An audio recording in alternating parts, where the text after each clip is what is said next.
Hello and welcome to the Mind, Body and Joy podcast series and interview series here with Linda Morrison. Today, I'm very excited to actually introduce and allow to have a conversation with a really cool conversation here in this moment in time with Bill Lee-Emery. And he is an author, speaker and trainer and a coach. And he's just actually launched a book called How to Be Bulletproof from Criticism and Do Whatever the Heck that you want in your life, which I'm really thinking is a good idea. Bill, welcome here with us on this casual chat about what you do and who you help. And please introduce yourself further and welcome this audience, and also tell us more about this whole book or program and series that you've actually got going on at the moment.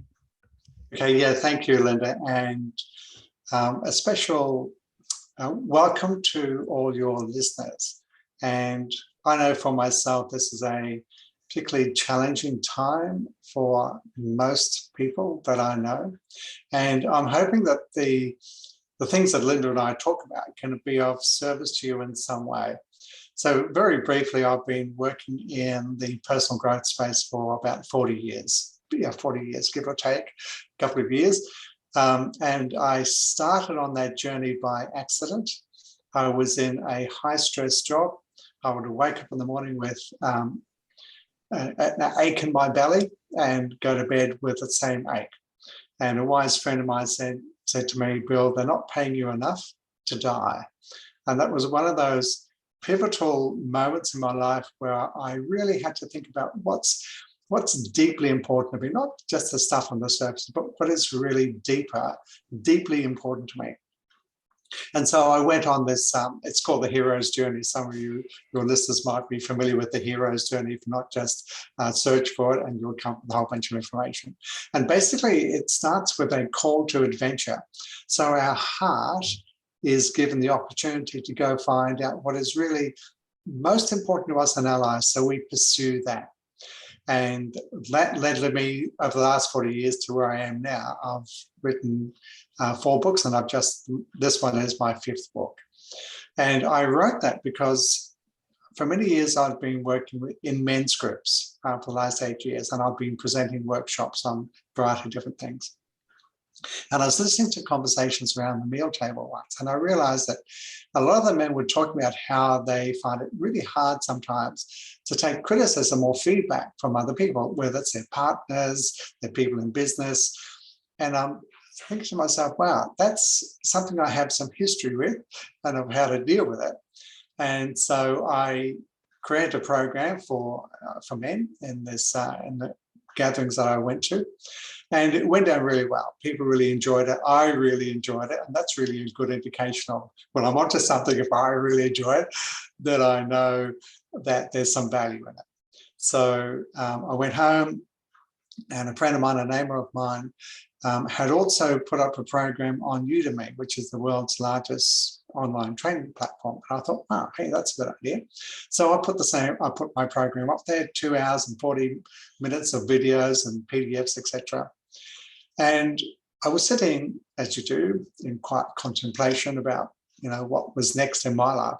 And the sense of writing a book emerged again. And I'm thinking, well, what can I write about? Everything's been written about. There's all these wonderful books. And this is quite amazing. I mean, I amaze myself about this now. So here was this program I had run. I'd created videos on it. And I was thinking, what can I write about? And then it struck me as bloody obvious. Here is the book. So I then took the video and transcribed that into written word. And on hindsight, I would have been better off just starting from scratch. But anyway, so the book is really to help people to deal with criticism. And it comes in 2 forms. It's either internal or external. And the thing is, if we are unable to deal with criticism and we take things to heart, it means it stops us to be able to grow into what we can really do in life. And I know many people who are artists and they're such perfectionists and they just nail themselves and they don't let themselves to put their stuff out there. So that's really what the book is all about. Beautiful. I love that. That's actually an affliction, I think, that many, many, many, many people come under. So if they're creative entrepreneurs, and we get to talk to a lot of those around the world, men, women, any age, from 20, 30, right through to 70, men, women, whatever, is that this is always like, I'm not enough. I don't know enough. Yes. I'm not good enough. I'm not whatever. The facts are is that as soon as the moment, and I've been afflicted by being a perfectionist. I grew up in fitness. So you weren't good looking enough, of course, blonde enough, tall enough, lean enough, good enough, smart enough. And smart didn't really even cut it in that industry at times. But guess what? I was like, well, I'll never be enough because I always want more anyway. So the whole thing is flawed. The whole perfectionism idea is flawed anyway. I've got super high standards of myself. I do expect more of myself in the day, in the week, and even here in draconian lockdown, I still expect more from myself, even though there's a pull of stay next to your rubbish bins and do nothing, go nowhere and be nothing. And you're like, this is really super interesting. So I'm in a conversation with myself to others, but also they would never pull those judgments on me as hard as I pull those judgments on myself. So I love that you're speaking to this. I think it is a problem, but also something that it's okay to aspire to more. It is a normal and, to me, natural order to want to be better every day. And if we don't, what are we? Yeah. And it depends on how you frame that up. Exactly. And how you beautifully said. Because you want the end result of always evolving. Like we are human beings, we are designed to keep on evolving. We are not designed to be stagnant and then, a flower gets prettier every day, doesn't it? Indeed. So how do we then use our own internal language to still get the best from ourselves, but without the harsh brutality that so many people, like their internal dialogue, are just relentless at telling them how dumb, stupid, this, that, the other, and it crushes the human spirit. But this is one of the things I discovered in my early training. One of my mentors taught me a lot about a model of human behavior called transactional analysis and Gestalt therapy. And I highly recommend any of your listeners to go explore that field. Thank you for reminding me as a very early psychology and sociology student. So thank you. It's a great model. But one of the bits I just want to pick apart from that is they talk about the nurturing parent and the critical parent. So the critical parent is a part of us that says you should, you must, you have, you ought to. It's very dictatorial and authoritarian. It's a perfectionist part of us. And in my early studies, I realized of my own internal critic and of how strong it was. And if it wasn't perfect, then why bother? And all the other rubbish that kind of came with my social conditioning. I can't blame my parents. It really came from the era. And then I realized that even the critical parent, if you think about a parent nagging their children to do their homework. So why would parents nag their kids? And in discussions and in workshops, I'd ask people that, and they'd say, well, they want their kids to do well at school. Okay, so what? Why do they want their kids to do well at school? Well, because then they'll go to university. Yeah, so what? Who cares? Why do you care about them going to university? And they say, well, because they can get a good job. Well, okay, that's their business, their responsibility, not yours. Why do you care? And I keep on going. And they end up, the parents will say, I want my child to have a good life. And then I'd ask, why do you want your child to have a good life? And they finally come to the answer, which is because I love them. So the impetus, the intention behind the criticism is from love, but the way it's delivered is just, excuse my language here, plain shit. It's just absolute rubbish. And that comes from our parents and our grandparents, blah, blah, blah, blah, blah.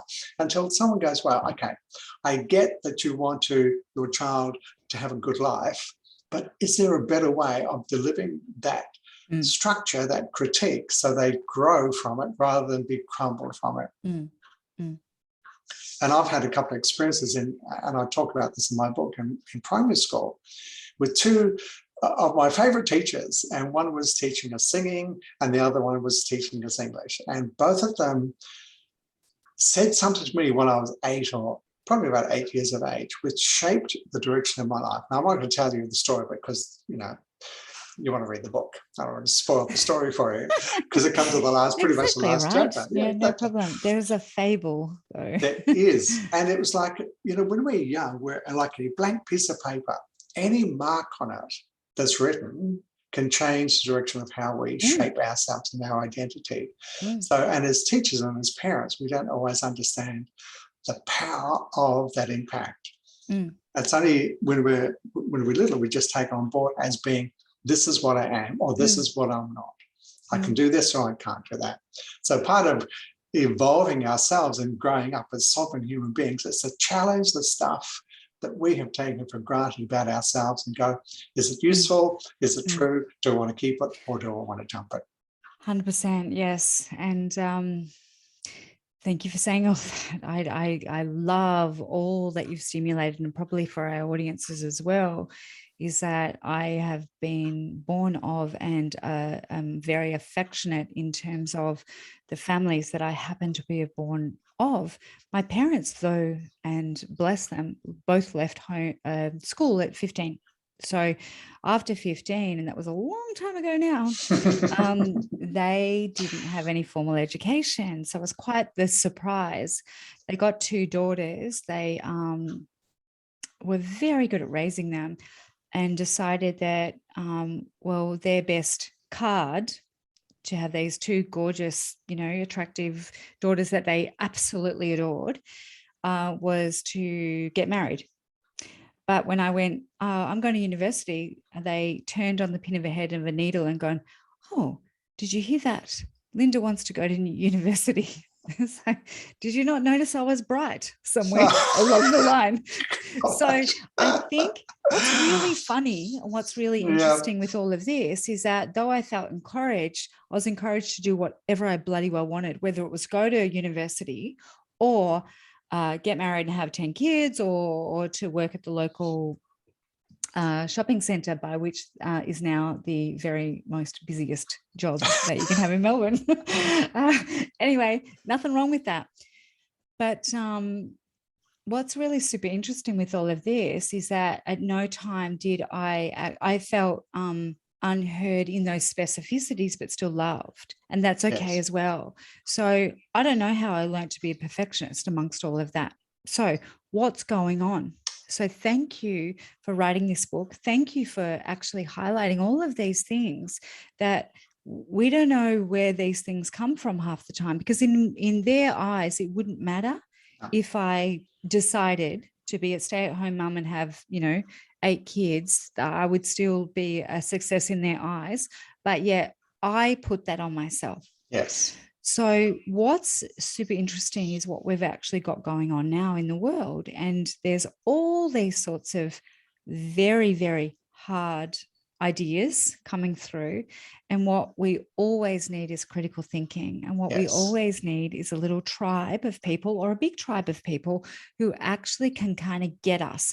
And we can, and Bill and I have actually discussed this just a moment ago, actually play tennis with these ideas back and forward until we get to something where we're all in agreement, but disagreement, we're still learning. And that's okay. What we want in life is people that we can lean into while we're still learning to be better people. And I'm certainly coming up to a very big birthday next year, and I'm still going to keep going for the next 40 years. So you'll hear more from me and more from Bill, right? And I'm just still learning to be that little girl who was told, oh, what a shock, she's going to university. Oh, little Linda is going. And that really surprises me, because they never gave me that impression until I made that call. But that wasn't about me, it was about them. They would rather me around them all of the time, of course, than me going off to the world. And I'm seeing this now with my own children. I'm super proud at what they're able to now step into. What does that mean? We've discussed things. There's this option or this option. You tell me about your option that I maybe haven't even thought of. I'm old. In your eyes, I'm old, and it's okay. It's all okay. And that's what I want the Mind, Body, Joy podcast to be about. That's what I want these discussions to be about. The fact is that we don't know all the answers. We certainly don't in these last 18 months to 2 years in what's actually really happening. So, Bill, if you could leave a little thought to our audiences, and they'll get your show notes below, that they can actually get into contact with you on a couple of social medias and your book that's actually coming out. But what would you leave them with that they could actually implement today? Okay, that might be able to help them. Yeah. Forward. So here's one of the models that I first heard a long time ago. And this again, when I was learning about transactional analysis and gestalt therapy. And our trainer at the time, a man called John Barnaby, a very wise man, I have to say, we had a year-long program, and he wrote on the whiteboard that life is meaningless. And that kind of shocked us, because we were on this adventure to find out what life was about. And here was John saying life was meaningless. And we go, well, what the heck do you mean? And he said, on another flip chart, he wrote the word event. And he said that in your lifetime, in your day, in your week, today, there will be countless events that happen to you. It could be going to the shops or not going to the shops, or buying something or not buying something, or someone saying hello, someone not saying hello. He said all these events are innocent, totally meaningless. But as human beings, we are compelled to add meaning to every event in our life, no matter what it is. Now, let's say, for example, I'm walking down the street, I see someone I know, I say hello, and they completely ignore me. In nanoseconds, my brain has come up with a whole bunch of meanings. Is it this, is it that? And the thing is, whatever meaning I make out of it becomes my reality. And that meaning is always self-chosen. But the kicker is this is worth writing down. It is not whether the meaning is right or wrong, but it's more about, is the meaning that I'm making useful to me at this time? And if it's useful, keep it. But if it's not, drop it as soon as you can. Yeah, let it go. Yeah, let it go. I love that. That's really, really poignant and amazing. I my eyesight is failing at all times, and I am clearly not congenial and friendly to all those that I can actually see. But with masks and often without my glasses, to go back to your example, can often not even see people. Furthermore, I'm having to QR code and this and get in through and do my hands and wash my do this stuff. And it's like, what used to be a really simple thing to do to actually maybe connect with my community is now actually not happening. And furthermore, if I'm ignoring someone, I can't actually even see them. So what's super, super interesting is that, and I am very socially connected, and I'm really feeling and I'm understanding what's actually going on at the moment globally, and feeling quite sad for, especially the young people and babies and children who haven't even seen a face for 2 years. Yeah. We need to be a little bit more compassionate, I think, but also a little bit more overt. So this is what I am. Communicate better, basically. It all comes back to communication. So communicate a little bit more overtly. That's really cool. I'd like to know what you think about that. Tell me about this. What does that mean to you? Give me a little bit more information on that. So there's that compassion, but also be really clear in your communication as well, especially with this online world. And this is a global thing that we've actually got going on now as well. So Bill, thank you so much for actually being here, imparting that information. And I look forward to hearing more about this next book of yours. I'm obviously an avid reader and an avid publisher myself of programs and books. And I'm all about this conversation. And the more we ask questions or ask silly questions, the more we actually get to a better state of understanding how we can take ourselves forward, because everything happens when we start to understand more about how we operate in the world and how we can help people. Yeah. And there's a lot of need. It's always an inside game. So how we are on the inside is going to dramatically affect how the outside world is. And a lot of people are going to be challenged by where they put their sovereignty. Is it inside of them, or is it they're going to give to other people in whatever framework that might happen? Yeah, beautifully said. Yeah, beautifully said. No one can control how you think, but learn to think well and think about your thinking. And critically, yeah, indeed. Yeah. So Bill helps you with that. I certainly do as well. And there's no judgment about this because we're still learning too. So, and communication is everything. So I happen to be really, really, really interested in that auditory and a visual communication. I want to hear more about what you've got to say about your journey at the moment, but also your limitations, because it's the limitations and sometimes they're made up. I'm finding most of them. Yeah. So we want to hear more about that and how we might be able to help and reframe that, and certainly Bill's book and books and programs will actually help with that as well. Bill, thank you for your time today. It's my pleasure, Linda. Absolute pleasure. Yeah, I'm really, really pleased that we've actually met. So I'm going to move off this now, the Mind Body Joy podcast. It's been amazing to bring another actually of our interview series, and it's such a pleasure for me personally and professionally, because I am so terribly locked down here to actually see these great minds and to be able to connect with them. So I'm thankful for technology, even though some days it might give me a headache. Much love, everybody. Thank you.